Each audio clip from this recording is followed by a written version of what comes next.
రెండు ద్వారాలు, రెండు దారులు. ఒక ద్వారము, ఒక దారి ఇరుకైనది. ద్వారము ఇరుకైనదే, దారి ఇరుకైనదే.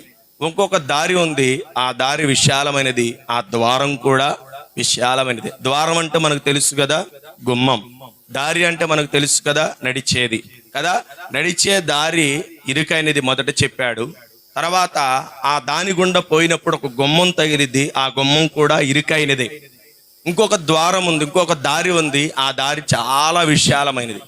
ఆ దారి గుండా పోతే విశాలమైన ద్వారం అంటే గుమ్మం ఒకటి తగిలిద్ది, దాంట్లో ప్రవేశించేవారు అనేకులని చెబుతున్నాడు. ప్రియమైనటువంటి దేవుని ప్రజలారా, ఇప్పటికే మన ఊహాగానంలోకి వచ్చి ఉండిద్ది.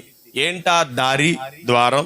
ఎందుకు ఆ ఇరుకైనటువంటి ద్వారం, ఎందుకు ఆ ఇరుకైన మార్గం అని మనం ఆలోచన చేస్తే, ఇరుకైన ద్వారం దారి పరలోక రాజ్యం, విశాలమైనటువంటి దారి ద్వారం